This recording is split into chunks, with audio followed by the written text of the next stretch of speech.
Party के report card की बात करता हूं। कभी आपने कांग्रेस पार्टी को रिपोर्ट कार्ड रखते देखा है क्या? कभी देखा क्या? कभी उन्होंने बात की कि हम ये किया, हमने ये किया, हमने ये किया? वो हमेशा क्या बात करते हैं? देखो, कैंडिडेट नदी के इस पार का है, उस पार वाले वोट देंगे नहीं, इस पार वाले को संभाल लो। वहां जाकर के बोलेंगे वो उस पार का है, इसलिए इधर का ध्यान रखना। यानी नदी के बीच में भी झगड़ा लगाएंगे, गांव गांव का झगड़ा लगाएंगे, भाई भाई का झगड़ा लगाएंगे, जाति जाति का झगड़ा लगाएंगे और समाज को बांट करके वोट लेंगे। ये कांग्रेस का तरीका है। तो आप सुन रहे थे भाजपा के राष्ट्रीय अध्यक्ष जेपी नड्डा को, जो इस वक्त उत्तराखंड दौरे पर हैं। केदारनाथ में उन्होंने वोट के लिए अपील की और साफ तौर पर कहा कि काम को देखकर वोट दिया जाए, ना कि नारों को देखकर। और जिस तरह से लगातार रिपोर्ट कार्ड पेश करती आई है भाजपा अपना वहां पर और अपने काम दिखाती है, तो उस काम के लिहाज पर जो जनता है उसे वोट करने के लिए आगे आना चाहिए।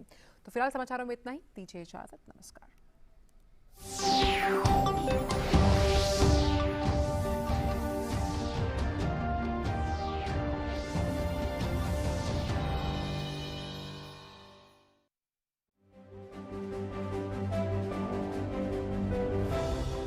नए जमाने की नई तस्वीर। अब छत पर लगे टीवी एंटेना को कहो गुड बाय सदा के लिए। समय के साथ बदलें, आगे बढ़ें। ले आए आज ही दूरदर्शन का डीडी फ्री डिश।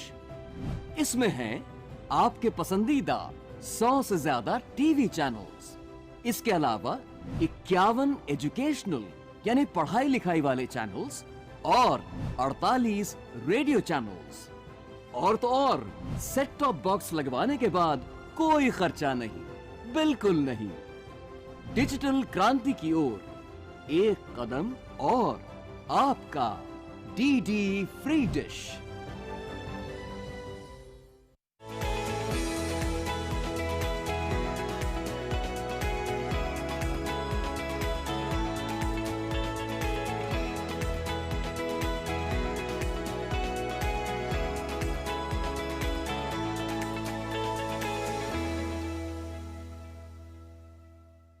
यूपी में मुद्दों की चोट है, कीमती हर वोट है, वार है, प्रतिकार है, तो इस वक्त तैयार है हर वक्त की हर खबर।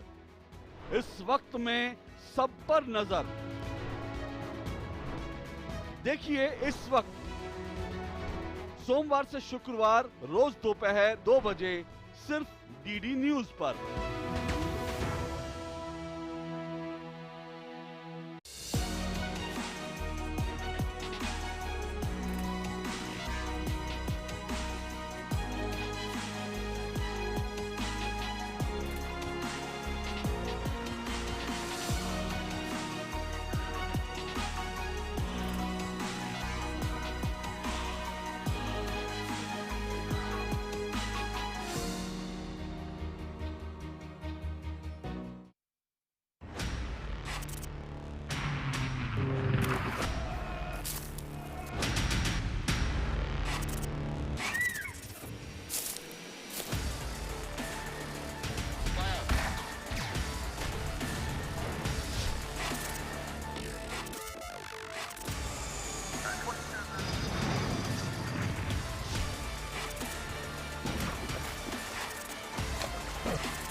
दिन भर की हर अहम खबर को समेटे डीडी न्यूज का prime time show news night, जहां होती है देश दुनिया से लेकर खेल और बिजनेस की सुर्खियां। हर बड़ी कवरेज पर ग्राउंड जीरो पर तैनात हमारे संवाददाताओं की आंखों देखी। खासतौर पर पीएम मोदी की मुलाकात, बड़ी खबर पे हम करेंगे चर्चा। बड़ी खबरों पर विशेषज्ञों के साथ विस्तृत चर्चा, सटीक खबर, भरोसेमंद खबर और पैनी नजर। खबर ही नहीं, खबर का विश्लेषण कब्जा कर। देखिए न्यूज नाइट हर रात 8 बजे सिर्फ डीडी न्यूज पर।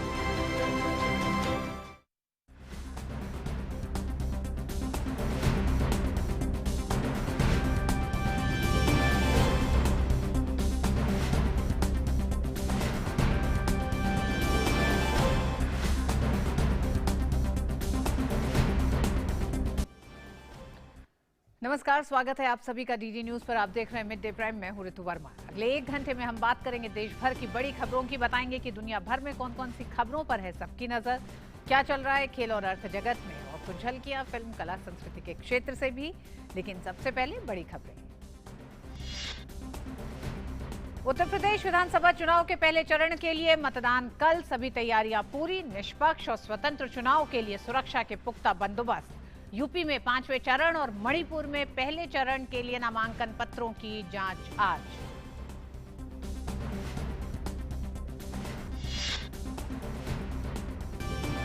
उत्तराखंड के लिए आज जारी करेगी चुनावी घोषणा पत्र। केंद्रीय मंत्री नितिन गडकरी ने जारी करेंगे दृष्टि पत्र। वहीं यूपी के लिए कांग्रेस भी जारी करेगी अपना घोषणा पत्र। सभी पार्टियां प्रचार में जुटी।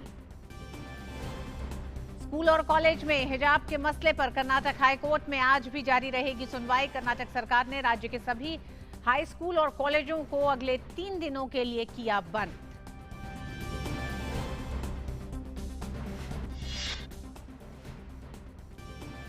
2008 अहमदाबाद सीरियल ब्लास्ट मामले में अब 11 फरवरी को होगा सजा का ऐलान। गुजरात कोर्ट ने कल 77 आरोपियों में से 49 दोषी और 28 को सबूत के अभाव में किया था बरी।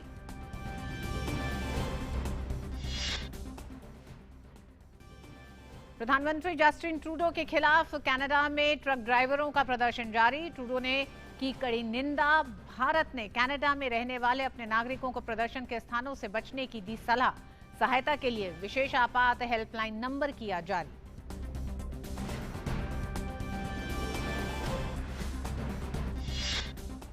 भारत और वेस्टइंडीज के बीच 3 वनडे मैचों की सीरीज का दूसरा वनडे अहमदाबाद में। पहला वनडे जीत चुकी टीम इंडिया सीरीज जीतने के इरादे से उतरेगी मैदान पर।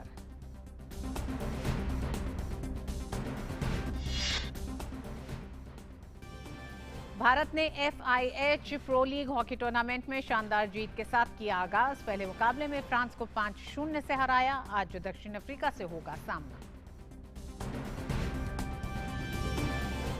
और सबसे पहले बड़ी खबरों पर डालते हैं नजर।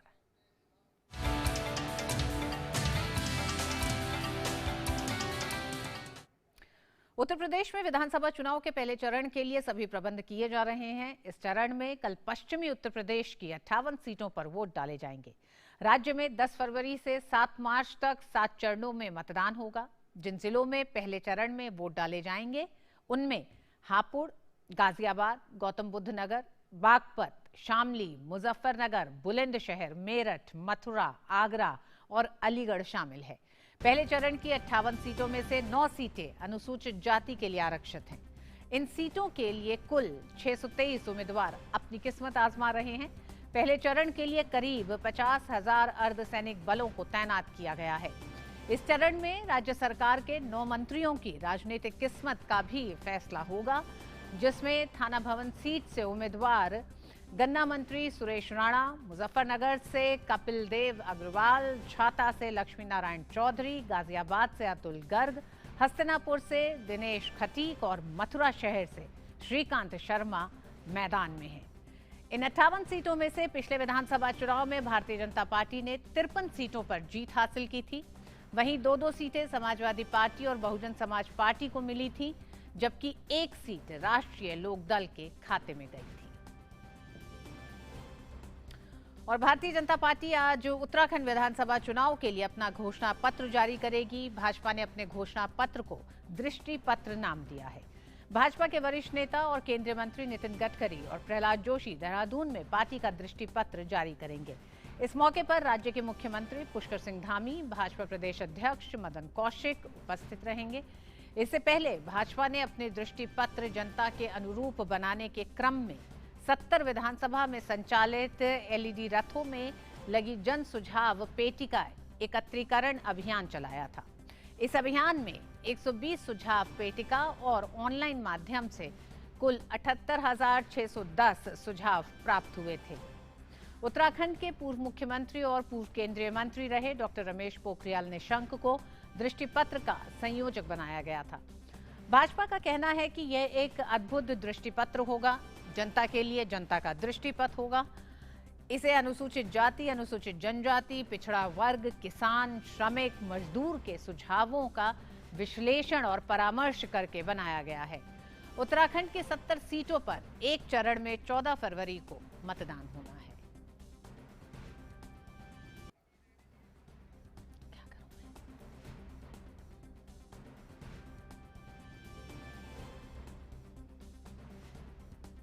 और वक्त एक छोटे से ब्रेक का है। ब्रेक के बाद होंगी कुछ और खबरें। देखते रहिए मिड डे प्राइम।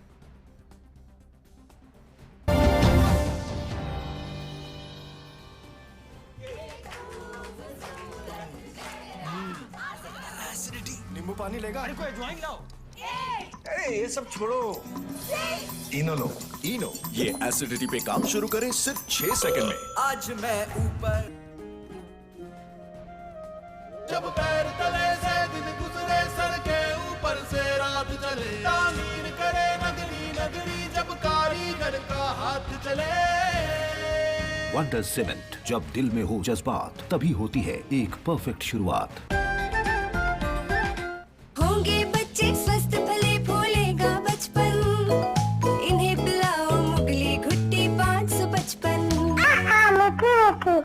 क्या शर्मा रहा है? दांत खाज खुजली है, हमें भी होती है। मुझे दादी ने दिया और बोली चर्म रोगों पर पड़े भारी। जालिम लोशन है पुराना खिलाड़ी, जालिम लोशन।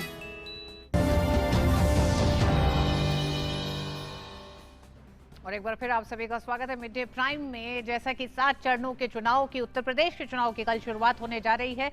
हालांकि 5 राज्यों में ये चुनाव है। पहला चरण उत्तर प्रदेश के चुनाव का कल है, जो कि पश्चिमी उत्तर प्रदेश से शुरू होगा। 58 सीटों पर चुनाव होना है और तमाम जानकारियों के साथ हमारे साथ जुड़ गए हैं मेरठ से आशुतोष शुक्ला। आशुतोष, भारतीय जनता पार्टी के पास पहले फेज में एक तरह से सबसे ज्यादा सीटें रही हैं, तो खोने का डर जो है वो भारतीय जनता पार्टी को ही सबसे ज्यादा है। मुकाबला किस तरह का देख रहे हैं पहले चरण के लिए पश्चिमी उत्तर प्रदेश में? देखिए ऋतु, अगर हम मुकाबले की बात करें तो मुकाबला साफ तौर पर समाजवादी पार्टी और राष्ट्रीय लोकदल गठबंधन और सामने जो है भारतीय जनता पार्टी का दिखाई यहाँ पर देता है। लेकिन अगर मुद्दों की बात करें जिन पर ये चुनाव होना है, वो मुद्दे जो है कहीं न कहीं भारतीय जनता पार्टी के पक्ष में जाते हैं, क्योंकि अगर चाहे वो बिजली की बात हो, चाहे सड़कों की बात हो या फिर लॉ एंड ऑर्डर की बात हो, उन सारे मुद्दों पर जो है भारतीय जनता पार्टी 20 दिखाई देती है, जबकि समाजवादी पार्टी अपने कार्यकाल में इन सारे मुद्दों को कहीं न कहीं जो है हल करने में नाकाम रही है। इन पहले चरण के चुनाव में जिस तरह से बार बार भारतीय जनता पार्टी ने यहाँ से गुंडागर्दी के चलते पलायन का मुद्दा उठाया, सांप्रदायिक दंगों का मुद्दा उठाया, वो कहीं न कहीं जो है इस टक्कर में जो है समाजवादी पार्टी के विपरीत जाते हैं। हालांकि दोनों पार्टियों ने अपने घोषणा पत्रों में जो है किसानों को टारगेट पर लिया है और कहीं न कहीं कोशिश थी समाजवादी पार्टी और राष्ट्रीय लोकदल की, जो बीते दिनों में किसान आंदोलन हुआ उसको जो है चुनावी मुद्दा बनाया जाए। लेकिन ये बात कहीं न कहीं साफ तौर पर दिखाई देती है, जो प्रमुख मुद्दे के तौर पर दिखाई देती है वो यहाँ के कानून व्यवस्था की दिखाई देती है, गन्ना किसानों के चीनी मिलों से भुगतान की दिखाई देती है। दोनों पार्टियों ने 14 दिन 15 दिन के अंदर भुगतान का अपने घोषणा पत्र में वादा किया है, लेकिन योगी सरकार ने 14 दिनों के भीतर, बल्कि पिछली सरकार जो समाजवादी पार्टी की थी उस वक्त जो उनकी लायबिलिटी थी उसको भी किसानों को पूरा करके दिखाया है। तो ये बात मैं साफ तौर पर कह सकता हूं कि जो जन समर्थन भारतीय जनता पार्टी को पिछली बार मिला था कमोबेश वैसा ही दिखाई देता है, लेकिन मतदाता के मन में क्या है वो कल ईवीएम में कैद होगा और आने वाली 10 मार्च की तारीख को जो है वो जाहिर होगा। 9 से अधिक जो है योगी सरकार के मंत्रियों की किस्मत कल ईवीएम में बंद होगी और इसके साथ ही भारतीय जनता पार्टी या कहें तो पूरे उत्तर प्रदेश में एक निर्णायक तौर पर जो पश्चिमी उत्तर प्रदेश जो है पहला रुझान देता है वह पूरब तक जाता है, उसका भी आकलन किया जा सकता है। आशुतोष, उत्तर प्रदेश में कल पहले चरण का चुनाव है। कांग्रेस आज अपना घोषणा पत्र जारी कर रही है। कांग्रेस दावेदारी बहुत ज्यादा कर रही है। उत्तर प्रदेश में एक बड़े बदलाव की भी बात वो कर रही है। लड़की हूं लड़ सकती हूं के नारे के साथ उत्तर प्रदेश चुनाव में इस बार है। क्या आपको लगता है कि महज कुछ घंटे, एक तरह से कहें तो 48 घंटे भी शायद अब बाकी नहीं कहे जा सकते हैं कि जब पोलिंग शुरू होगी पहले चरण की, और इतनी देर से घोषणा पत्र को जारी करने को किस तरह से आप देखते हैं? देखिए ऋतु, कांग्रेस एक राष्ट्रीय दल है। पिछले काफ़ी लंबे समय तक आज़ाद भारत में उसकी सरकार रही है। लगभग 50 सालों तक उन्होंने शासन किया है, लेकिन उनके घोषणा पत्र को लेकर के जनता के मन में संशय इस लिए होता है कि जो घोषणा पत्र, जो उनका संकल्प पत्र, जो उनके विचार हैं वो जो है उत्तर प्रदेश में दिखाई देते हैं लेकिन पंजाब में नहीं दिखाई देते हैं या गोवा में नहीं दिखाई देते हैं। लड़की हूँ लड़ सकती हूँ, ये इस बात का उद्बोधन जो है उत्तर प्रदेश में होता है लेकिन राजस्थान में नहीं होता है, या फिर 5 अन्य चुनावी राज्य जो हैं उन राज्यों में नहीं दिखाई देता है। कांग्रेस पार्टी की प्रियंका गांधी की नेतृत्व में उपस्थिति जो है कहीं न कहीं जरूर महसूस की जा सकती है, लेकिन लड़ाई में है ऐसा कह पाना बड़ा मुश्किल होता है। जो भी मेरा राजनीतिक अनुभव है उसके आधार पर मैं कह सकता हूं कि कांग्रेस पार्टी जो है इस चुनाव को कहीं से भी प्रभावित नहीं कर रही है। उसके उम्मीदवार हैं, उसकी बातें हैं, प्रियंका गांधी का प्रचार है, लेकिन उत्तर प्रदेश की जो कॉम्प्लिकेटेड किस्म की तमाम सारी समस्याएं हैं उन समस्याओं के हल को लेकर के कांग्रेस पार्टी एक त्रिकोण बना सके, अपनी कोई उपस्थिति दर्ज करा सके, ऐसी स्थिति ऋतु दिखाई नहीं देती है। जी आशुतोष, आपने कहा कॉम्प्लिकेटेड समस्याएं। एक बड़ी समस्या अगर उसको कॉम्प्लिकेटेड और जटिल कहें तो जहां आपने 2017 के चुनाव के तमाम मुद्दों को गिनाया कि उनसे तो निजात मिली है उत्तर प्रदेश की जनता को, या फिर यूं कहें कि भारतीय जनता पार्टी ने जो वादे करे थे 17 में उसे 17 से 22 तक कुछ हद तक पूरा किया है। लेकिन एक मसला जो बड़ा आज की तारीख में और पश्चिमी उत्तर प्रदेश में सबसे ज्यादा चर्चा में है वो किसानों का ही मसला है। लगातार योगी सरकार ये दावा कर रही है, योगी आदित्यनाथ भी कह रहे हैं कि किसानों से लगातार बातचीत हो रही है और खासकर जाट समुदाय का एक बड़ा हिस्सा पश्चिमी उत्तर प्रदेश के पहले और दूसरे चरण के चुनाव में है, उनके साथ बातचीत हुई है, मान मनोबल हुआ है, तमाम बातें की जा रही हैं। लेकिन ये कितना बड़ा फैक्टर है, क्योंकि नया समीकरण समाजवादी पार्टी का राष्ट्रीय लोकदल के साथ भी, उसके भी नींव में यही समस्या है। बिल्कुल ऋतु, आप ठीक कह रही हैं। किसानों की जहां तक समस्याओं की बात है, किसानों की समस्याएं संपूर्ण रूप से हल हो गई इन 5 सालों में, ऐसा कहा नहीं जा सकता है। लेकिन किसान यह भी जानते हैं कि अगर प्रदेश में और देश में जो एक तरह की सरकार होती है वो समस्याओं के निदान में कहीं न कहीं ज़्यादा कारगर होती है। आपने जाट समुदाय की बात की, जो जाट लैंड है यहाँ का, जो जाट बेल्ट है, वो कहीं न कहीं से इस बात को लेकर के केवल एक समस्या पर ही नहीं अड़ा हुआ है, बल्कि उसके भी सामने दिखाई देता है कि प्रदेश में कानून व्यवस्था की स्थिति किसने बेहतर की है। यही कारण है कि जाट समुदाय भी आपस में बटा हुआ यहाँ पर दिखाई देता है। कुछ भारतीय जनता पार्टी के साथ दिखाई देते हैं और कुछ जो है उसके विरोध में दिखाई देते हैं। लेकिन जहाँ तक किसानों की बात है, जिस तरीके से एक बात को लेकर के किसानों में संतुष्टि दिखाई देती है कि जिस तरह से पूर्ववर्ती सरकार के गन्ना मूल्यों के भुगतान को लेकर के था या उसकी सुरक्षा को लेकर के था, जिस तरह से उनका व्यवसाय था, उन व्यवसाय में सुरक्षा और मूलभूत सुविधाएं, चाहे सड़क हो चाहे बिजली हो, आशुतोष आपको थोड़ा सा रोकेंगे, हम रुक करेंगे सीधे। अभी इस समय कांग्रेस अपना मैनिफेस्टो जारी कर रही है, अपना घोषणा पत्र जारी कर रही है उत्तर प्रदेश चुनाव के लिए। आइए सीधे रुक करेंगे।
क्षमा चाहूंगा। मैं सबसे पहले उन्नति विधान जन घोषणा पत्र के चेयरमैन आदरणीय श्री सलमान खुर्शीद साहब आपके बीच में अपनी बातों को रखेंगे, तो मैं आहूत करता हूं आदरणीय श्री सलमान खुर्शीद साहब।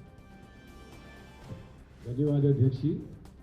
हमारी आदरणीय प्रियंका जी जिनके आशीर्वाद से और मार्गदर्शन से हमने ये घोषणा पत्र तैयार करा है और हमारे सारे सम्मानित साथियों का जिनका बड़ा सहयोग रहा, सभी को आज यहाँ साथ आपके सामने प्रस्तुत करते हुए बड़ी प्रसन्नता हो रही है और आप सभी इतनी बड़ी संख्या में आए हैं, इसका मैं आपको आभार प्रकट करता हूँ और नसीमुद्दीन साहब को भी धन्यवाद देता हूँ कि उन्होंने आपके साथ ऐसा संपर्क बना के रखा है।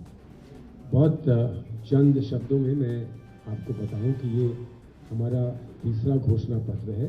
2 पहले निकल चुके हैं जिसका आपको संज्ञान है। एक महिलाओं के संबंध में, विशेष महिलाओं के संबंध में सबसे पहला घोषणा पत्र का अंक निकला था, उसके बाद युवकों के संदर्भ में निकला था और आज ये सामान्य सब साथियों के लिए, हमारे उत्तर प्रदेश के निवासियों के लिए ये तीसरा अंक है, जिसमें साधारणतः हमारे रोज़मर्रा की जो समस्या है और जैसे हम लोग अपेक्षा करते हैं कि आगे आने वाले समय में उत्तर प्रदेश को किस दिशा में ले जाकर हम जनता को क्या लाभ दिलवा सकते हैं, उसके बारे में इसमें हमने विस्तार से बातें लिखी हैं। मैं इतना बता दूं कि घोषणा पत्र तो सभी पार्टियां निकालती हैं और हम भी निकालते रहे हैं। हमारा प्रयास हमेशा रहता है कि हम घोषणा पत्र को घर बैठे ना बनाएं, लेकिन इस बार प्रियंका जी ने आदेश दिया, दिशा निर्देश दिया कि हम जनता के बीच में पहुंचकर वहां संवाद करके लोगों की के सहयोग से और लोगों की अपेक्षाओं को इस पे अंकित कर सकें, विस्तार से जगह जगह जाएं। उत्तर प्रदेश के कमोबेश सभी जनपदों में हम पहुंचे, जहां पर बहुत सारे लोगों के साथ चर्चाएं हुई, साधारण साथियों के साथ, साधारण जीवन में जो साथी मिलते हैं, विशेषज्ञ लोग बहुत सारे थे, उनके साथ बातचीत करी। वहाँ के अलग अलग समूह जो अलग अलग कार्यों से जुड़े रहे हैं उनसे बात करी, किसानों से बात करी, रोजगार वहाँ का की हाल क्या है, वहाँ पे श्रमिकों से बात करी, नौजवानों से बात करी, महिलाओं से बात करी, वहाँ के NGO से बात करी, वहाँ की विशेष संस्थाएं हैं उनसे बात करी। और आप ये मान के चलिए कि किसी भी को हमने इस श्रृंखला से बाहर नहीं रखा, सब तक पहुंचने का प्रयास किया। बावजूद इसके कि हमको दो बार इस पूरी गाथा में 2 बार हमको सामना करना पड़ा कोरोना का, और वो एक बहुत बड़ी चुनौती थी, लेकिन उसका सामना करते हुए भी हमने प्रयास किया कि प्रोटोकॉल को मानते हुए हम जहां पहुंच सकें पहुंच जाएं। जो नहीं हो सका संभव तो वो हमने डिजिटली किया। विशेषज्ञों से हमने बहुत दफ़ा बात की, विशेषज्ञों से हर क्षेत्र के विशेषज्ञों से बात करी, स्वास्थ्य के विशेषज्ञ जो हैं, शिक्षा के विशेषज्ञ जो हैं, जो अनुभवी लोग समाज सेवा में हैं, उनसे बात की। और अंततः हम ये मानते हैं कम और बेश हम 1 लाख से ज़्यादा लोगों तक पहुंच सके उनके माध्यम। तो ये आप देख रहे थे, कांग्रेस पार्टी ने उत्तर प्रदेश के चुनाव के लिए अपना घोषणा पत्र, जिसका नाम उन्नति विधान रखा गया है, उसे जारी किया है। इस पर बात करने के लिए हमारे साथ लखनऊ से जुड़ गए हैं विकास सिंह। विकास, वरिष्ठ नेता मंच पर मौजूद हैं और घोषणा पत्रों में जो घोषणाएं होती हैं उस पर तो चर्चा होगी, लेकिन उससे पहले ये हमेशा देखा गया है कि जब घोषणा पत्र किसी चुनाव में कोई पार्टी रिलीज करती है तो मंच पे कौन कौन चेहरे होते हैं। इस मंच पे जो चेहरे दिखाई दे रहे हैं, कांग्रेस पार्टी क्या कहना चाहती है इन चेहरों से भी उत्तर प्रदेश चुनाव में, जहां PL पुनिया दिखाई देते हैं, सलमान खुर्शीद दिखाई देते हैं और कुछ युवा नेता दिखाई देते हैं, प्रियंका गांधी हैं। जी बिल्कुल, अगर चेहरों की बात करें तो उत्तर प्रदेश में इस समय से एक ही चेहरा कांग्रेस का नजर आ रहा है। जो कांग्रेस जिसको आगे करना चाह रही है वो है प्रियंका गांधी, और उसी को लेकर आज वही उनकी मौजूदगी में ही उन्नत विधान जन घोषणा पत्र जारी हुआ है। आपको बता दें ऋतु कि ये कांग्रेस का तीसरा जन घोषणा पत्र है। इससे पहले 2 टुकड़ों में वो अलग अलग अपनी घोषणाएं, चुनावी घोषणाएं, वादे कर चुके हैं। ये तीसरी कड़ी पेश कर रहे हैं और इसमें तमाम सारी बातें जनता को लुभाने के लिए कर रहे हैं। उनके मुख्य जो बिंदु है, आमतौर पे जो है देखा गया कि महिलाओं को जो 40% टिकटों में आरक्षण की बात कही गई है, या पत्रकारों के खिलाफ मुकदमे वापस करने की बात कही गई है। आज के छत्तीसगढ़ के मॉडल पर उन्होंने यहाँ पर गोबर खरीदने की बात कही गई है। साथ ही साथ कोरोना में जिन लोगों को दिक्कत हुई थी, उन परिवारों को आर्थिक मदद देने की 25,000 की मदद देने की बात कही गई है। तमाम सारी वादे इसमें किए गए हैं। चौकीदारों को पेंशन बढ़ाने की बात कही गई है और तमाम सारे वादे हैं। लेकिन अगर इस सब को हम देखें तो कांग्रेस कहीं ना कहीं अपनी हुई जो जमीन जो तलाशने की बात कर रही है, उसमें कहीं अपनी जो पार्टी, अपने संगठन, उसको बनाना, उसको जो है मेंटेन करना, वो कांग्रेस के लिए सबसे बड़ी चुनौती है। कहीं ना कहीं जब ऐसी खबरें आती हैं कि कांग्रेस के साथ जो उनकी पोस्टर गर्ल होती हैं, वो वही उपेक्षित होकर पार्टी से चली जाती हैं। उनकी पार्टी के बड़े नेता जो उनके साथ काम करते हैं दशकों तक, वो उनके साथ से चले जा रहे हैं। तो आप जब अपने आसपास अपने करीबियों, अपने पार्टी के अंदर के पदाधिकारियों को आप संजो नहीं पा रहे हैं, तो बाहर के लिए बड़ी दिक्कत पड़ जाती है आपको इतना बड़ा चुनावी मैनेजमेंट। तो कहीं ना कहीं कांग्रेस जिस तरीके से देखा गया है, इस पूरे चुनाव में सिर्फ अपनी जमीन तलाशने की बात कर रही है, जो 32 सालों की सत्ता में दूर रही है इस बार, और सिर्फ एक ही चेहरा नजर आ रहा है, वो है प्रियंका गांधी जी। ऋतु, बहुत बहुत शुक्रिया विकास इस पूरी जानकारी के लिए लखनऊ से। और हमारे साथ हमारे 2 संवाददाता एक बार फिर जुड़ गए हैं। देहरादून से हमारे साथ जुड़ गए हैं चंद्रशेखर, जहां हम जानते हैं कि उत्तराखंड में आज भारतीय जनता पार्टी अपना घोषणा पत्र जारी करेगी, और मेरठ से हमारे साथ आशुतोष शुक्ला जुड़े हुए हैं। कल पहला चरण है उत्तर प्रदेश के चुनाव का। चंद्रशेखर, और कितनी देर में भारतीय जनता पार्टी अपना घोषणा पत्र जारी करेगी? हालांकि घोषणा पत्र जारी करने से पहले भारतीय जनता पार्टी ने कहा है कि इसके लिए, इस घोषणा पत्र को तैयार करने के लिए, जिसे उन्होंने दृष्टि पत्र कहा है, इसमें एक तरह से दृष्टि पथ है उत्तराखंड का। तो क्या क्या इसमें आने वाला है, कब तक ये रिलीज होगा? गडकरी कुछ ही क्षणों में यहाँ पर पहुँच सकते हैं और इसके बाद औपचारिक रूप से बीजेपी अब उत्तराखंड विधानसभा चुनाव के लिए अपना जो दृष्टि पत्र, जिसको उन्होंने कहा है, दृष्टि पथ कहा है, उसको जारी कर सकती है। इसको लेकर के तमाम तैयारियां जो हैं यहाँ पर कर दी गई हैं। और जैसे कि ऋतु आपने कहा कि किन किन मुद्दों पर इस बार जो चुनाव लड़े जा रहे हैं, उसमें सबसे जो उसकी झलक जो है इस दृष्टि पत्र में देखने को मिल सकती है। इसमें क्योंकि बेरोजगारी, शिक्षा, पलायन जैसे बड़े मुद्दे तो हैं, लेकिन भू कानून यहाँ का एक बड़ा मुद्दा है। हो सकता है उस पर कोई नई घोषणा, नए वादे जो हैं वो यहाँ पर बीजेपी करते हुए दिखाई दे। जी, हमारे साथ आशुतोष भी जुड़े हुए हैं। आशुतोष, साल दर साल चुनाव को आप भी कवर करते रहे हैं, आखिर क्या वजह रही कि घोषणा पत्रों के नाम बदलने की जरूरत पड़ने लग गई? क्या लोगों के बीच भी घोषणा पत्र, क्या ये अपनी एक तरह से पहचान, या जो वादे किए जाते थे वो जब नहीं पूरे होते थे, तब धीरे धीरे करके लोगों ने अपने घोषणा पत्रों को एक अलग अलग नाम देना शुरू करा, राजनीतिक पार्टियों ने? उसी में हमें उन्नति विधान भी दिखाई देता है, दृष्टि पत्र दिखाई देता है, संकल्प पत्र सुनाई देता है। अब बिल्कुल ऋतु, आप बिल्कुल सही कह रही हैं कि जो घोषणा पत्र राजनीतिक दल जारी करते थे चुनाव के पहले, उनकी सरकारें जब बनती थी तो इन घोषणा पत्रों पर कभी कोई अमल नहीं होता था, या अमल होता था तो वो जो है बहुत ही मामूली अमल होता था। निश्चित रूप से जनता के मन में घोषणा पत्र के रूप में जो उनकी घोषणाएं होती थी, उसको लेकर के उसकी जो है सहानुभूति या उसके प्रति जो जागरूकता होनी चाहिए वो समाप्त होने लगी थी। और यही कारण है, इसमें सबसे ज़्यादा जो है कांग्रेस पार्टी ने ही कई तरीके का घोषणा पत्र अपना जारी किया। कभी महिलाओं के लिए जारी किया, कभी युवाओं के लिए जारी किया। आज संपूर्ण घोषणा पत्र लेकर के आ रहे हैं।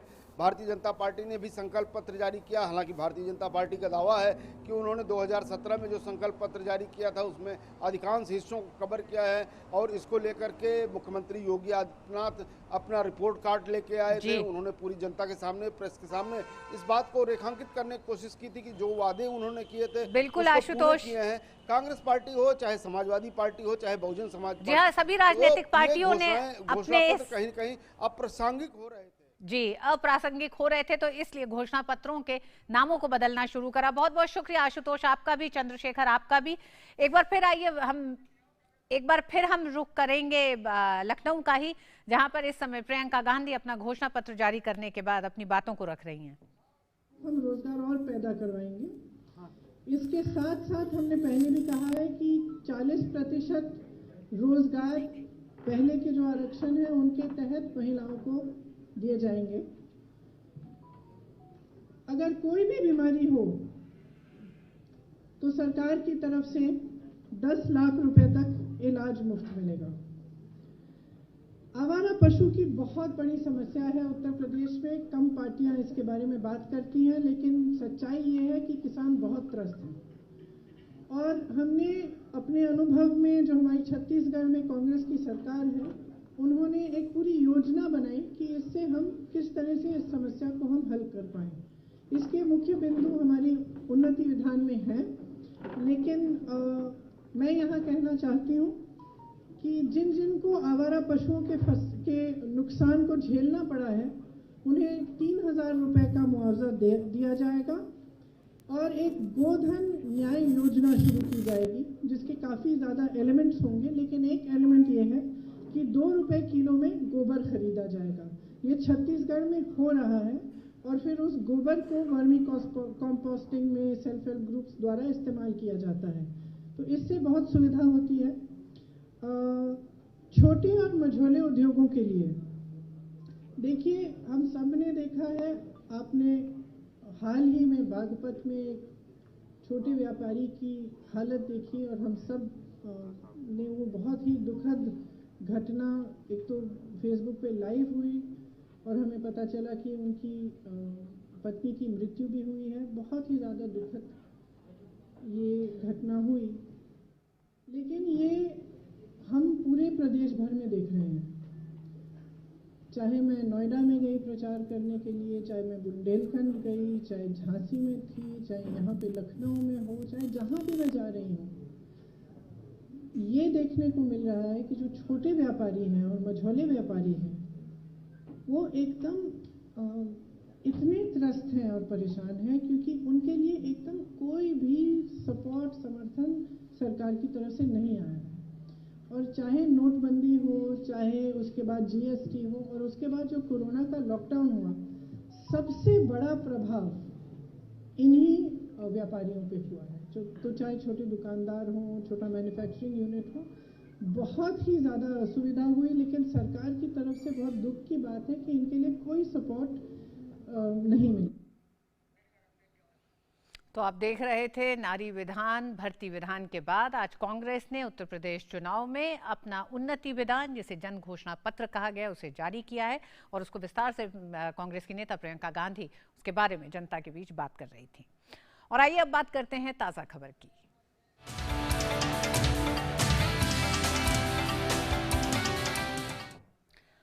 कर्नाटक के स्कूल कॉलेजों में हिजाब पहनने को लेकर हो रहे विवाद पर हाईकोर्ट आज सुनवाई करेगा। ये सुनवाई इससे पहले राज्य सरकार ने सभी स्कूल कॉलेजों को 3 दिन तक कैंपस बंद रखने का आदेश दिया है। कर्नाटक में पिछले 1 महीने से लड़कियों के हिजाब पहनकर क्लासरूम में जाने का विरोध हो रहा है। 4 छात्राओं की याचिका पर इस मामले में कल हाईकोर्ट में सुनवाई हुई।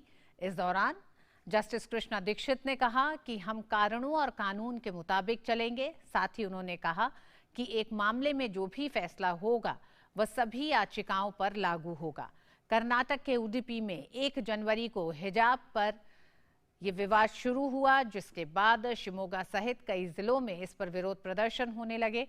कांग्रेस ने मांग की है कि उन सभी स्कूलों को 1 हफ्ते के लिए बंद किया जाए जहां पर यह विवाद हो रहा है।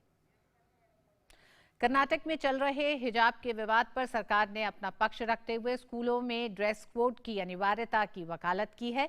राज्य के राजस्व मंत्री अशोक ने कहा है कि सरकार न तो हिजाब और न केसरी के पक्ष में है। छात्र सड़कों पर जो चाहे पहन सकते हैं, लेकिन स्कूलों में ड्रेस कोड अनिवार्य है।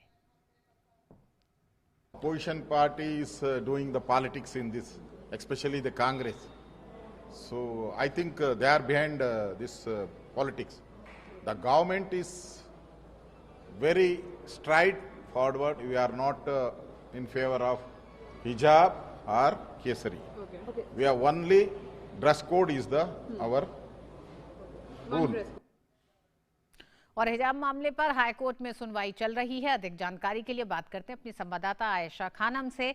आयशा, कल तक जो सुनवाई हुई, जहां तक पहुंची, उसके बाद आज एक बार फिर सुनवाई शुरू हो रही है। क्या सुनवाई शुरू हो चुकी है और आज किन किन मसलों पर इस पूरे मामले से जुड़े वो कौन से पक्ष हैं जिस पर बात होनी है?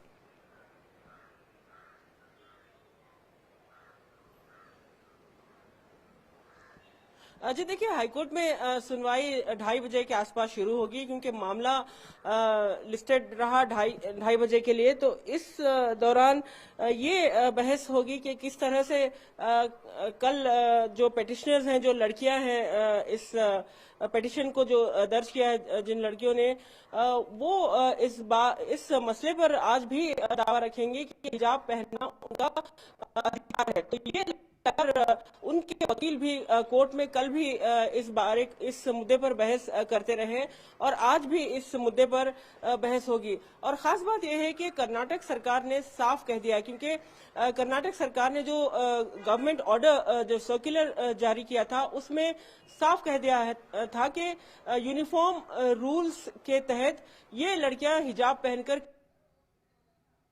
इन लड़कियों को स्कूल हिजाब पहनकर आने में कोई नहीं रोकेगा। यानी वो अपने प्रेमिसेस यानी कैंपस में हिजाब पहन सकती हैं, बुर्का पहन सकती हैं, लेकिन क्लास वो हिजाब नहीं पहनेंगी और यूनिफॉर्म रूल्स फॉलो करेंगी। तो इस बारे में भी जो इनके वकील हैं, इनके जो पेटिशनर्स के वकील हैं, वो इस पर दावा पेश करेंगे कि जो यूनिफॉर्म सर्कुलर है, इस सर्कुलर में हिजाब को लेकर कोई क्लैरिटी नहीं है। यानी हेड स्कार्फ पहनना या किसी तरह से सर ढकने को लेकर कोई क्लैरिटी यूनिफॉर्म सर्कुलर में नहीं है। लेकिन सरकार ने साफ साफ कह दिया है कि स्कूल में जो तमाम बच्चों पर यूनिफॉर्म रूल्स लागू होते हैं, वो इन लड़कियों पर भी लागू होंगे। तो जाहिर है अब ये बहस जो है ये बहस जो है आगे बढ़ेगी। और जैसा कि कल ही जस्टिस दीक्षित ने कह दिया था कि इन तमाम चीजों को भावुक होकर नहीं देखा जा सकता, इन तमाम चीजों को धर्म से जोड़कर नहीं देखा जा सकता, क्योंकि संविधान पर सबको भरोसा रखना होगा। तो यही बात कल जस्टिस दीक्षित ने साफ कही है। तो जाहिर है संविधान में जो नियम है, जो कानून है, उसको देखते हुए इस पर फैसला आने की उम्मीद है। और जस्टिस दीक्षित ने यह भी कहा है कि तमाम लोगों को, तमाम पार्टीज, अफेक्टेड पार्टीज हो या जो इसका विरोध कर रहे हैं, उन्हें संविधान पर भरोसा करना चाहिए। और ये लड़कियां भी यही कह रही हैं कि वो संविधान के तहत अपना अधिकार मांग रही हैं। तो दूसरी तरफ वो सरकार का जो सर्कुलर है वो मानने के लिए तैयार नहीं है। ऐसे में एक स्थिति बहुत असमंजस स्थिति बनी हुई है। देखना दिलचस्प होगा कि हाईकोर्ट इस पूरे मामले की बहस के बाद क्या फैसला सुनाता है। और कर्नाटक सरकार जो अभी तक कानून व्यवस्था बनाए रखने में पूरी कोशिश कर रही है, स्कूलों कॉलेजेस को 3 दिन की छुट्टी दे दी है। और सरकार ये भी लगातार कोशिश कर रही है, छात्रों को समझाने की कोशिश कर रही है कि जो विरोध कर रहे हैं उन्हें भी समझाया गया है कि वो केसरी कलर के जो स्कार्फ, जो शॉल पहनकर आ रहे हैं वो ना पहनकर आए। तो जाहिर है अब इन लड़कियों को भी कानून के दायरे में रहकर जो उन्होंने दावा पेश किया है और उसके बाद जो फैसला आएगा उसे मानना होगा, और जो कोर्ट का फैसला होगा वो अंतिम होगा। आयशा, आपसे एक चीज और जाननी चाहेंगे कि कल जब लड़कियों ने जो पिटीशन दायर की है, उसमें जहां एक तरफ आर्टिकल 14 और 25 के तहत इसे मौलिक अधिकार का है, वहीं दूसरी तरफ उन्होंने ये भी कहा है कि हिजाब इस्लाम की अनिवार्य प्रथा है। क्या इस पर कोर्ट में कल बात हुई और उससे आगे आज कुछ इस पे होगा?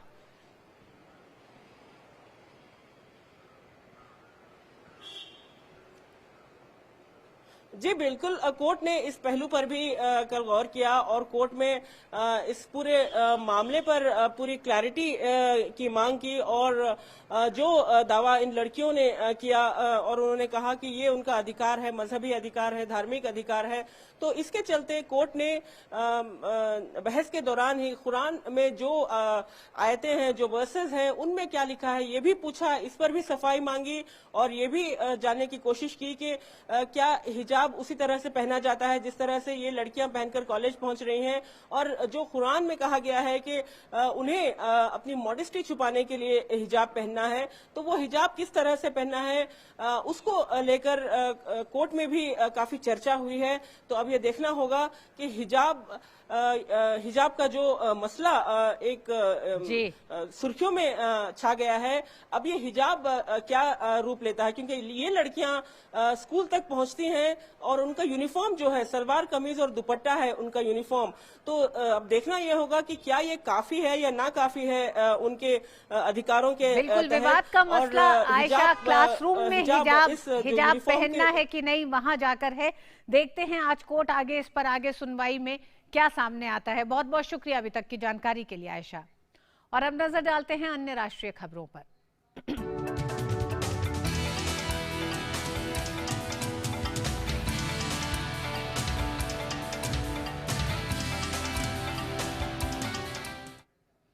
यूपी चुनाव में भाजपा के सह प्रभारी और केंद्रीय मंत्री अनुराग सिंह ठाकुर ने कहा है कि भाजपा महिला सशक्तिकरण के लिए प्रतिबद्ध है। यूपी के लिए भाजपा के संकल्प पत्र के बारे में एक प्रेस वार्ता को संबोधित करते हुए अनुराग सिंह ठाकुर ने कहा कि भाजपा ने महिला सुरक्षा को प्राथमिकता दी है। महिलाओं और बेटियों के उत्थान के जो संकल्प पहले लिए थे उसमें और बढ़ोतरी करके आगे बढ़ते जाएंगे। सशक्त नारी के माध्यम से समृद्ध प्रदेश बनाएंगे। सशक्त नारी के माध्यम से समृद्ध और संपन्न परिवार भी होंगे और उसके लिए महिला सुरक्षा पर हमने सबसे बड़ी प्राथमिकता के तौर पर देखा है। भाजपा के राष्ट्रीय अध्यक्ष जेपी नड्डा ने उत्तराखंड के केदारनाथ में एक जनसभा की। उन्होंने कहा कि भाजपा समाज के सभी वर्गों के कल्याण के लिए कार्य कर रही है। न हम जाति पूछते हैं, न हम इलाका पूछते हैं, हम पूछते हैं तो वो इंसान है, वो उत्तराखंडी है, उसका विकास करना हमारा काम है। इस बात को लेकर के हम चलते हैं। सबका साथ, सबका विकास, सबका विश्वास, सबका प्रयास, और इसीलिए भारतीय जनता पार्टी का सपोर्ट करने की आवश्यकता है। देखिए, हम गांव, गरीब, पिछड़ा, शोषित, दलित समाज के अंतिम पायदान पर जो छूट गया है उसको मुख्य धारा में लाने का काम हम करते हैं। अन्य खबरों में 2008 में अहमदाबाद में हुए सीरियल बम धमाके मामले में 49 दोषियों को सजा देने के मामले में अगली सुनवाई 11 फरवरी को होगी। कोर्ट ने कुल 49 आरोपियों को दोषी करार दिया था। इन सभी को जिहादी साजिश और आतंकवाद के मामलों में दोषी माना था। मामले के लोक अभियोजक ने कहा कि आरोपियों के वकील ने दोषी करार दिए जाने के बाद अदालत से अपना पक्ष सुने जाने की मांग की थी। इसे देखते हुए अदालत ने मामले की अगली सुनवाई शुक्रवार को करने का फैसला किया है।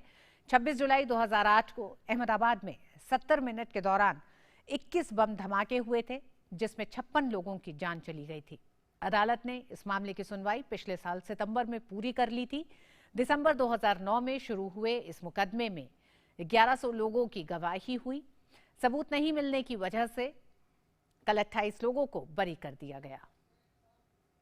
एक्यूज के एडवोकेट ने ऑनरेबल कोर्ट में एक एप्लीकेशन दी है कि उसको सुनने के लिए उनको टाइम दिया जाए, क्योंकि ये क्रिमिनल प्रोसीजर कोड के जो प्राधान्य है वो प्राधान्य के हिसाब से कोई भी केस में यदि ऑनरेबल कोर्ट जो है वो एक्यूज को कन्विक्ट करती है तो वो कन्विक्शन के बाद में उनको सुनना पड़ता है।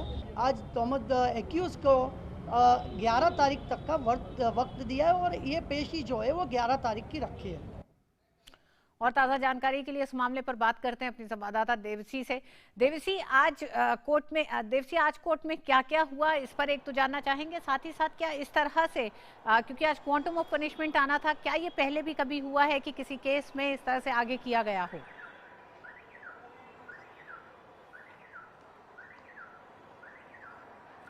बिल्कुल रितु, आज सुबह जब कोर्ट में सुनवाई शुरू हुई तब जो बचाव पक्ष के जो अभिवक्ता थे उन्होंने बताया कि हमें थोड़ा समय चाहिए। 3 वीक का समय उन्होंने मांगा था कि जो आरोपी है सारे, उनका हेल्थ बैकग्राउंड पे समय मांगा था, उनको वो एजुकेटेड है, उनको जो है वो सुधरने की, उनको जीवन में आगे बढ़ने की तक मिलनी चाहिए, कम सज़ा होनी चाहिए। उस सब ये जब बातों पे उन्होंने ये ग्राउंड पे समय मांगा था, लेकिन कोर्ट ने कहा कि 14 साल से ये केस चल रहा है, तो सभी आरोपियों और सभी वकीलों को सब कुछ पता ही है, तो इसमें बहुत ज़्यादा समय नहीं दिया जा सकता। लेकिन न्याय के हित में एक दिन का समय दिया है।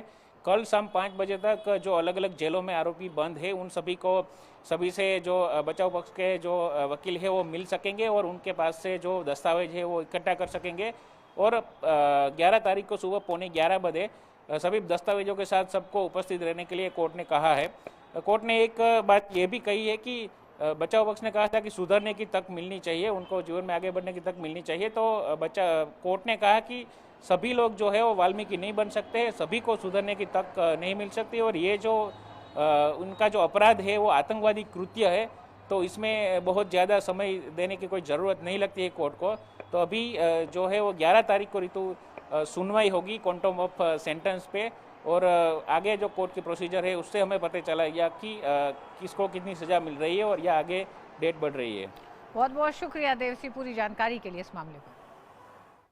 केंद्रीय गृह राज्य मंत्री नित्यानंद राय ने राज्यसभा में प्रश्नकाल के दौरान देश में वामपंथी उग्रवाद की घटनाओं में कमी पर पूछे गए सवाल के जवाब में कहा कि केंद्र सरकार की 2015 की बहुआयामी नीति के कारण इन घटनाओं में 70% की कमी आई है।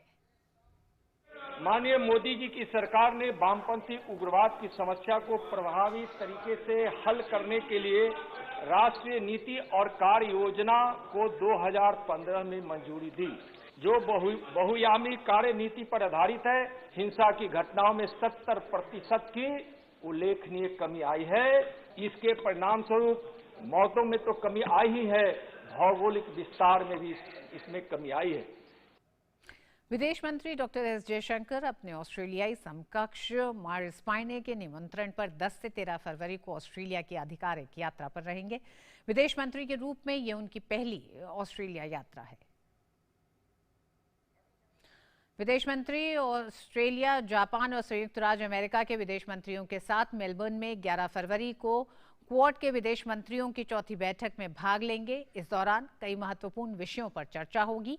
वहीं 12 फरवरी को वो भारत ऑस्ट्रेलिया के बीच विदेश मंत्रियों की 12वीं बैठक की सह अध्यक्षता करेंगे। दोनों मंत्री भारत ऑस्ट्रेलिया व्यापक रणनीतिक साझेदारी की प्रगति की समीक्षा करेंगे और पारस्परिक हित के द्विपक्षीय, बहुपक्षीय और क्षेत्रीय मुद्दों पर भी चर्चा करेंगे। इसके अलावा विदेश मंत्री ऑस्ट्रेलिया के राजनीतिक नेताओं, शिक्षाविदों के साथ साथ प्रवासी भारतीयों और छात्रों के साथ भी मुलाकात करेंगे। इसके बाद विदेश मंत्री 13 से 15 फरवरी तक फिलीपींस की यात्रा पर भी रहेंगे। विदेश मंत्री के रूप में ये उनकी पहली फिलीपींस की यात्रा भी होगी। विदेश मंत्री अपने फिलीपींस के समकक्ष और विदेश मामलों के सचिव के साथ बातचीत करेंगे।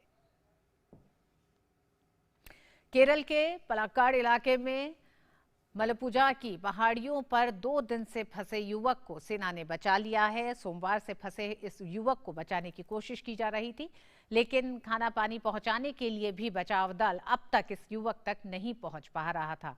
कोस्ट गार्ड के हेलीकॉप्टर की मदद से भी इस युवक को बचाने की कोशिश की गई। कई अन्य प्रयास भी किए गए, लेकिन पहाड़ की चट्टानों में फंसे आर बाबू को नहीं निकाला जा सका था। लेकिन अब सेना की कोशिश के बाद युवक को बाहर निकाल लिया गया है। केंद्रीय मंत्री वी मुरलीधरन ने पलक्कड़ में रेस्क्यू ऑपरेशन चलाने के लिए भारतीय सेना को बधाई दी। Let me take this opportunity to congratulate the Southern Command of the Indian Army for undertaking the rescue operation in Palakkad. The NDRF team, which cooperated with them, also deserves congratulations. They have done an almost impossible task was fulfilled by them in a very short time. और वक्त एक छोटे से break का है। Break के बाद खबरें भी और भी हैं। मिड डे प्राइम में देखते रहिए डीडी न्यूज।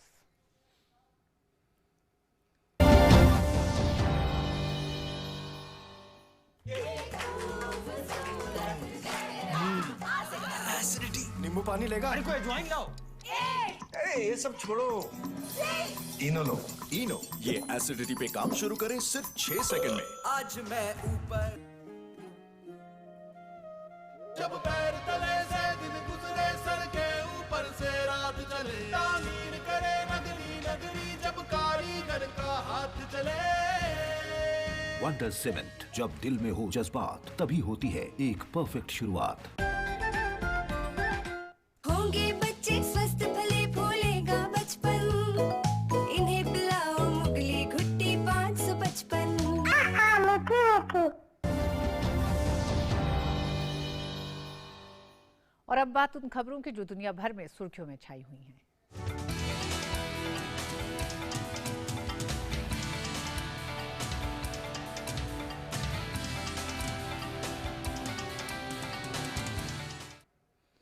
कनाडा की राजधानी ओटावा में चल रहे विरोध के बीच भारत ने कनाडा में रहने वाले अपने नागरिकों और वहां की यात्रा करने की योजना बनाने वालों को प्रदर्शन के स्थानों से बचने की सलाह दी है। सरकार ने लोगों से कर्फ्यू सहित स्थानीय अधिकारियों के निर्देशों का पालन करने का आग्रह किया है। ओटावा और टोरंटो सहित कई अन्य प्रमुख शहरों में सड़क नाकेबंदी, प्रदर्शन, बड़ी सभाएं और हड़ताल के साथ विरोध हो रहे हैं। इससे यातायात, सार्वजनिक परिवहन और भोजन और पानी सहित आवश्यक वस्तुओं की कमी हो गई है। इस बीच कनाडा में जारी गतिरोध के कारण संकट में फंसे भारतीय नागरिकों की सहायता के लिए ओटावा में उच्चायोग में एक विशेष आपात हेल्पलाइन नंबर, वो है +1 61 3744 3751 शुरू किया गया है। ओटावा में हजारों प्रदर्शनकारी अमेरिका कनाडा सीमा पार करने वाले ट्रक ड्राइवरों के लिए कोरोना वैक्सीन अनिवार्य करने के विरोध में प्रदर्शन कर रहे हैं। रूसी राष्ट्रपति व्लादिमीर पुतिन से मुलाकात के एक दिन बाद फ्रांस के राष्ट्रपति इमैनुअल मैक्रों ने मंगलवार को यूक्रेन के अपने समकक्ष व्लादिमीर ज़ेलेंस्की से मुलाकात की। बीते 24 वर्षों में फ्रांस के राष्ट्रपति की ये पहली यूक्रेन की यात्रा थी। बैठक के बाद दोनों पक्षों ने संकट के समाधान की उम्मीद जताई। यूक्रेन के राष्ट्रपति ज़ेलेंस्की से मिलने से पहले मैक्रों ने पत्रकारों के सवालों का जवाब देते हुए कहा कि मुझे आश्वासन दिया गया है कि ऐसा कुछ भी नहीं किया जाएगा जिससे स्थिति और बिगड़े। इस बीच यूक्रेन के लुहानस्क क्षेत्र में तैनात सैनिकों का कहना है कि 2014 से जारी अनिश्चितता से वे तंग आ चुके हैं और इसका जल्द से जल्द हल चाहते हैं। लुहानस्क की ज्यादातर सीमा रूस से सटी हुई है। और आइए अब देखते हैं खेल जगत से जुड़ी कुछ खबरों को।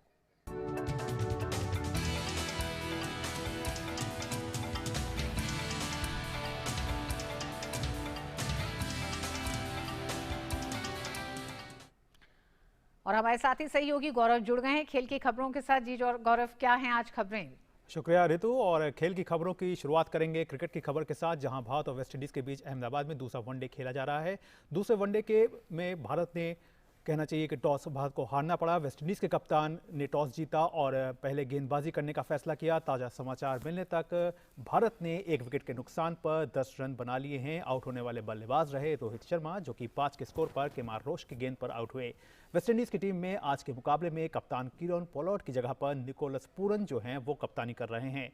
पोलार्ड चोटग्रस्त होने के चलते इस मैच में नहीं खेल रहे और उनकी जगह पर ओडेन स्मिथ को शामिल किया गया है। वहीं भारतीय टीम में ईशान किशन की जगह पर उप कप्तान केएल राहुल की वापसी हुई है। भारत ने पहला वनडे 6 विकेट से अपने नाम किया था, जहां रोहित शर्मा ने 60 रन की पारी खेली थी। बात करते हैं फिट इंडिया क्विज की। केंद्रीय खेल मंत्री अनुराग सिंह ठाकुर ने जाने माने एथलीटों के साथ 10 फरवरी से शुरू हो रहे पहले फिट इंडिया क्विज के राज्य स्तरीय दौर के लिए छात्रों का उत्साहवर्धन किया। प्रधानमंत्री द्वारा देश को दिए गए फिटनेस के मंत्र को जन जन तक पहुंचाने और फिटनेस, खेल, खिलाड़ी और इसके इतिहास से जुड़े तमाम बिंदुओं को रोचक तरीके से क्विज के जरिए सामने रखने के लिए फिट इंडिया क्विज का आयोजन किया जा रहा है। प्रधानमंत्री द्वारा देश को दिए गए फिटनेस के मंत्र को जन जन तक पहुंचाने और फिटनेस, खेल, खिलाड़ी और इसके इतिहास से जुड़े तमाम बिंदुओं को रोचक तरीके से क्विज के जरिए सामने रखने के प्लेटफॉर्म फिट इंडिया क्विज एक बार फिर से सामने है। पहली बार फिट इंडिया क्विज के राज्य स्तरीय चरण में 36 राज्यों और केंद्र शासित प्रदेशों के 189 जिलों के 360 स्कूलों की भागीदारी देखने को मिलेगी। इसकी शुरुआत 10 फरवरी से हो रही है। ये एक वेब आधारित दौड़ होगा जिसमें 8 से 32 टीमें स्टेट चैंपियन बनने के लिए प्रतिस्पर्धा करेंगी।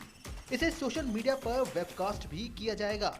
प्रत्येक राज्य और केंद्र शासित प्रदेश से 36 स्कूल टीमों के विजेता इस साल के अंत में होने वाले राष्ट्रीय दौर में जगह बनाएंगे। क्विज की पुरस्कार राशि 3.25 करोड़ है, जो क्विज के विभिन्न चरणों में विजेता स्कूलों और छात्रों को दी जाएगी।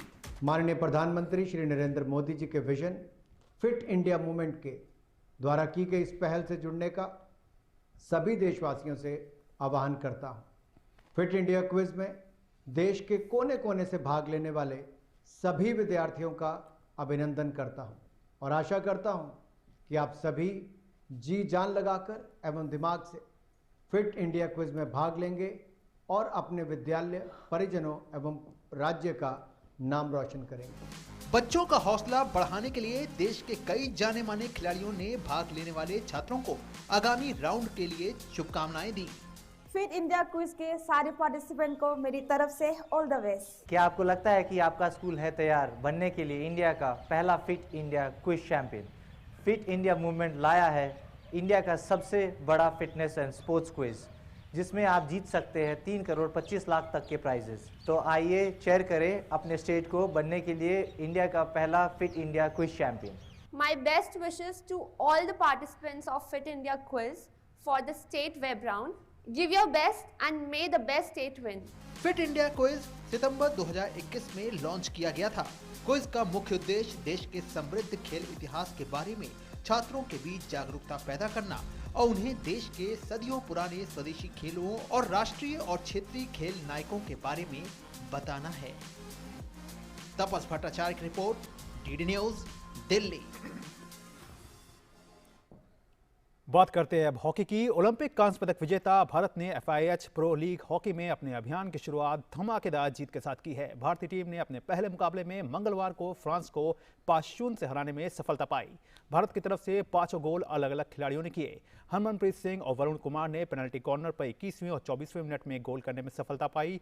वहीं 3 फील्ड गोल भी देखने को मिले। शमशेर सिंह ने 28वें मिनट में फील्ड गोल किया, टीम इंडिया की बढ़त को 3-0 कर दिया। इसके बाद कप्तान मनदीप सिंह ने 32वें और आकाशदीप सिंह ने 41वें मिनट में गोल करके टीम इंडिया की 5-0 से जीत तय कर दी। भारत अपने दूसरे मैच में आज मेजबान दक्षिण अफ्रीका से भिड़ेगा।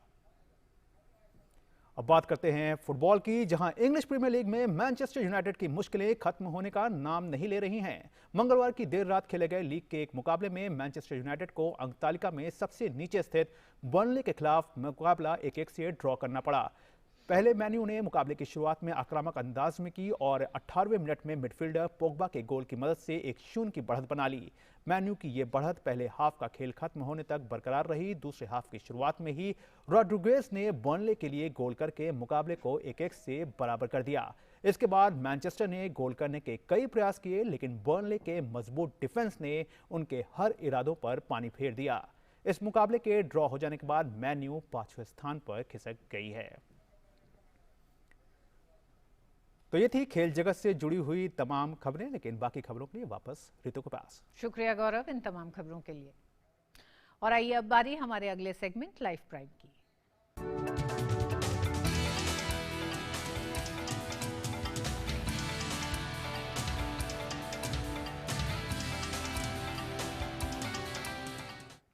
ऑस्कर अवार्ड 2022 के नॉमिनेशन की लिस्ट जारी हो गई है। हॉस्ट ट्रेसी, एलिस रॉस और लेस्ली जॉर्डन ने इस साल के नॉमिनेशन का ऐलान किया। बेस्ट डॉक्यूमेंट्री की श्रेणी में भारतीय कहानी पर आधारित डॉक्यूमेंट्री राइटिंग विद फायर ने 94 ऑस्कर अकेडमी अवार्ड्स में अपनी जगह बना ली है। बेस्ट फिल्म की कैटेगरी में बेलफास्ट कोडा, don't look up, drive my car, dune सहित बेस्ट साइड स्टोरी है शामिल। बेस्ट डायरेक्टर के लिए लिकोरिस पिज्जा के लिए पॉल थॉमस एंडरसन, बेलफास्ट के लिए Kenneth ब्राग, the power of the dog के लिए जैन कैपियन नॉमिनेटेड हैं। 15वीं बेस्ट एक्ट्रेस के लिए Jessica Chastain, Olivia Colman, Penelope Cruz और क्रिस्टन स्टीवर्ट नॉमिनेट हैं।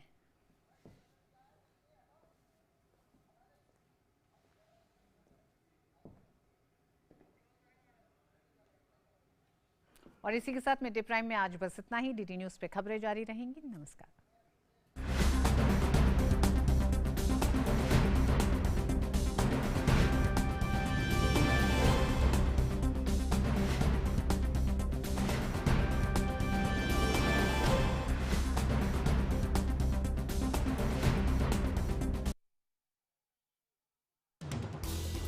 हर दिन हर पल बनती खबरें, बदलती दुनिया, हम लेकर आते हैं आपके लिए बड़ी खबरें, संपूर्ण कवरेज, ताकि आप रहें खबरों के बीच हमारे साथ। मिड डे प्राइम हिंदी सोमवार से शुक्रवार दोपहर 1 बजे सिर्फ डीडी न्यूज पर।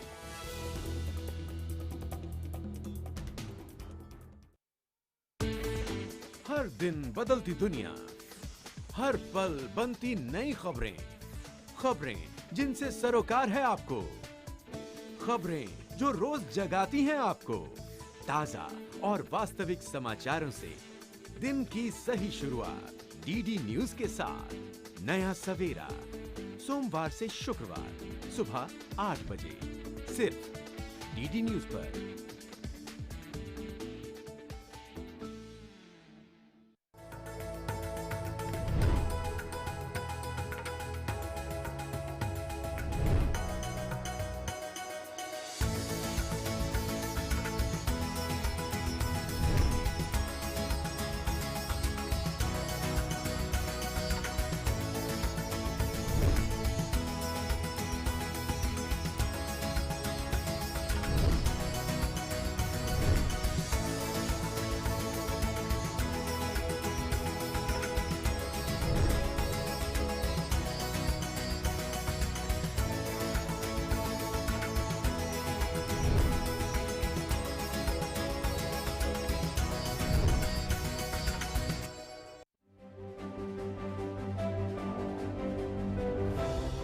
नए जमाने की नई तस्वीर। अब छत पर लगे टीवी एंटेना को कहो गुड बाय सदा के लिए।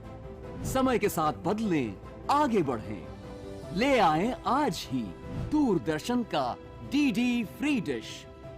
इसमें है आपके पसंदीदा 100 से ज्यादा टीवी चैनल्स। इसके अलावा 51 एजुकेशनल यानी पढ़ाई लिखाई वाले चैनल्स और 48 रेडियो चैनल्स।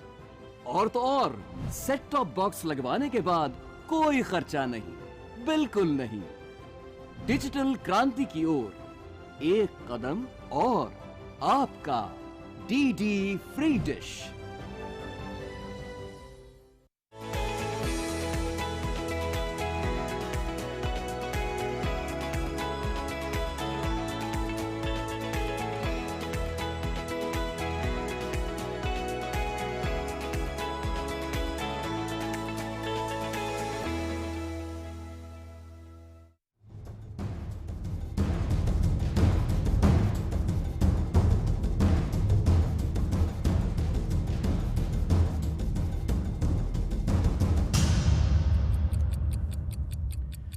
नमस्कार, बहुत स्वागत है आप सभी का हमारे इस खास कार्यक्रम इस वक्त में। मैं हूं निखिल सिंह और क्या है इस वक्त की बड़ी खबरें, हम इस पर आपसे बात करेंगे, आपको बताएंगे विस्तार से, आपको जानेंगे, समझेंगे, बताएंगे कि किस तरह से ये खबरें आप पर, देश पर, समाज पर असर डाल रही हैं और क्या है इन खबरों के मायने, क्या है इनका एजेंडा। और ऐसी खबरों पर हम इस वक्त चर्चा करेंगे, अपने खास मेहमानों से जुड़ेंगे, अपने सहयोगियों से देखेंगे ग्राउंड सिचुएशन। आपको बताएंगे कि उत्तराखंड में आज बीजेपी का दृष्टि पत्र जो है, घोषणा पत्र जो है, वो किन मायनों में खास होने जा रहा है। गोवा की राजनीति में क्या कुछ चल रहा है और उत्तर प्रदेश की राजनीति में क्या कुछ है।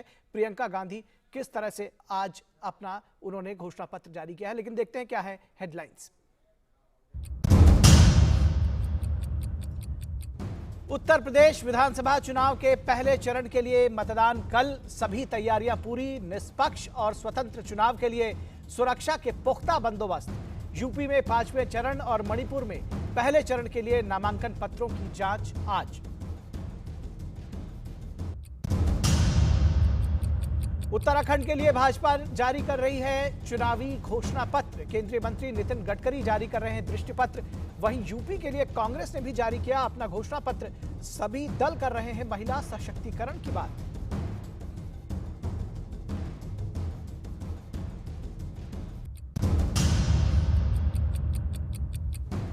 स्कूल और कॉलेज में हिजाब के मामले पर कर्नाटक हाई कोर्ट में आज भी जारी रहेगी सुनवाई। कर्नाटक सरकार ने राज्य के सभी हाई स्कूल और कॉलेजों को अगले 3 दिनों तक के लिए किया बंद।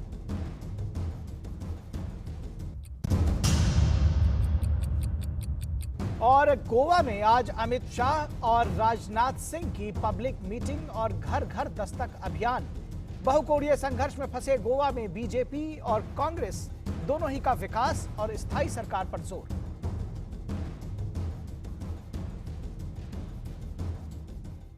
तो बात हमने घोषणा पत्र की, इस बात की कि आधी आबादी को किस तरह से उनको अपने केंद्र में रखा जा रहा है। तो सीधे आपको लिए चलेंगे देहरादून, जहां बीजेपी का दृष्टि पत्र इस वक्त जारी किया जा रहा है। नितिन गडकरी बीजेपी का दृष्टि पत्र जारी कर रहे हैं।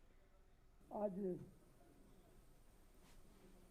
भारतीय जनता पार्टी के दृष्टि पत्र, घोषणा पत्र, मैनिफेस्टो, संकल्प पत्र, इस नाम से भी हम लोग जानते हैं, आज इसका विधिवत रूप से देश के बहुत ही लोकप्रिय नेता आदरणीय नितिन गडकरी जी के कर कमलों द्वारा यहाँ अभी संपन्न होगा। इस कार्यक्रम में उपस्थित हमारे चुनाव के प्रभारी, भारत सरकार के मंत्री आदरणीय प्रहलाद जोशी जी, जिनको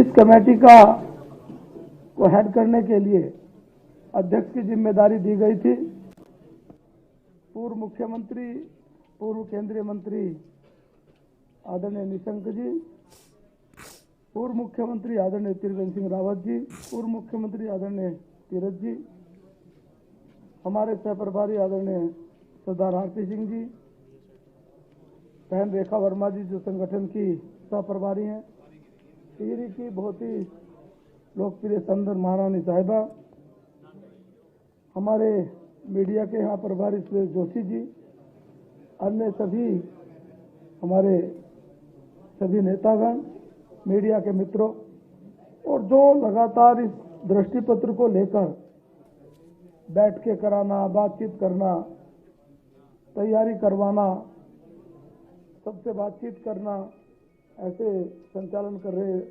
राज्यसभा के सांसद बंसल। मित्रों, भारतीय जनता पार्टी ने एक ऐसे अनुभवी नेता को इस दृष्टि पत्र को तैयार करने की जिम्मेदारी दी थी, जो इस राज्य के मुख्यमंत्री के रूप में और अन्य दायित्वों का निर्वहन किया। तो सबसे पहले तो मैं निशंक जी को बधाई देना चाहूंगा कि आपने बड़ी मेहनत के साथ इस दृष्टि पत्र को तैयार किया है। और उससे बड़ी बात यह है कि जिन नेता को आज ये दृष्टि पत्र जारी करना है, आज देश के कोने कोने में, मुझे तो आश्चर्य हुआ कि मैं गोपेश्वर की एक सभा को संबोधित कर रहा था और वहां एक हमारी बहन जब सड़कों की चर्चा हो रही थी, बातचीत कर रहे थे, और उन्होंने कहा कि नितिन गडकरी जी का नाम लेकर खड़े होकर वहां भरी सभा में, तो तब वास्तव में लगा कि हाँ, सड़कों के क्षेत्र में इतना बड़ा कार्य करना आदरणीय प्रधानमंत्री के मार्गदर्शन में, ये वास्तव में बहुत बड़ी उपलब्धि आदरणीय नितिन जी के माध्यम से हम लोगों ने प्राप्त की है। आदरणीय नितिन जी को मैं इसलिए भी बधाई देना चाहूंगा कि आपने उत्तराखंड राज्य को लेकर जो आपकी संवेदनाएं हैं, भावनाएं हैं, जब आप पर गंगा वाला डिपार्टमेंट था और हम कई बार बैठकर आपका एक ही भाव था कि किस प्रकार से हम उत्तराखंड राज्य को अच्छा क्या कर सकते हैं, क्या दे सकते हैं। और नमामि गंगे में अगर हम देखेंगे, उत्तराखंड जो एक उद्गम स्थल है मां गंगा का, सबसे पहले और सबसे ज्यादा प्रोजेक्ट अगर किसी ने दिए हैं तो आदरणीय नितिन जी ने दिए। इसके लिए भी मैं आपको बहुत बधाई और शुभकामनाएं देना चाहता हूं। मित्रों, हम सब लोग जानते हैं कि अन्य राजनीतिक दलों के दृष्टि पत्र, घोषणा पत्र, जो भी उन्होंने नाम दिया होगा वो हमारे मध्य में आए, लेकिन उनके घोषणा पत्र और हमारे घोषणा पत्र में एक बेसिक अंतर आपको देखने में मिलेगा। हमारा घोषणा पत्र ये जनता का घोषणा पत्र है। हमारा घोषणा पत्र ये समाज के विभिन्न वर्गों का घोषणा पत्र है। हमारा घोषणा पत्र समाज के बीच में किस प्रकार की आवश्यकता है, उन आवश्यकताओं की पूर्ति सरकार के माध्यम से कैसे पूरी की जा सकती है, वो इस प्रकार का घोषणा पत्र। आप सबने देखा होगा, खासतौर पर मीडिया के मित्रों को मैं कहना चाहता हूं कि हमने जब घोषणा पत्र की चर्चा आई उसी समय हमने 70 विधानसभाओं में 70 LED रथ जिसमें एक सुझाव पेटी का हमने रखकर भेजी और वहां से लगातार हजारों की संख्या में वो सारे सुझाव आए। वो सुझाव हमारे किसानों के, व्यापारियों के, हमारे स्टूडेंट्स के, हमारे लघु उद्योग के, बड़े उद्योग के, पर्यावरण के, यानी कुल मिलाकर पूरा सुझाव लेने के बाद फिर हमने सभी जनपदों में अलग अलग वर्गों के साथ बैठने का निश्चय किया।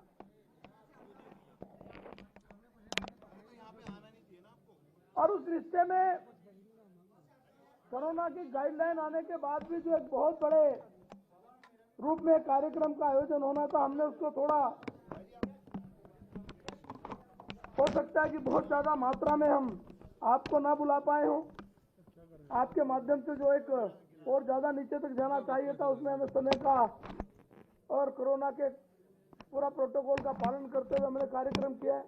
लेकिन हमने 13 जिलों में जाकर सब लोगों की राय ली, क्या हमारे पूर्व सैनिकों, क्या हमारे स्टूडेंट्स हों, चाहे हमारे ऐसे पूरे राज्य के किसान भाई हों, चाहे हमारी महिला बहनें हों, चाहे हमारे नौजवान मित्र हों, चाहे हमारे चारधाम की आर्थिकी के लिए क्या संसाधन हो सकते हैं, इसके सुझाव की बात हो, ये सारी चीजें हमने अपने इस दृष्टिपत्र।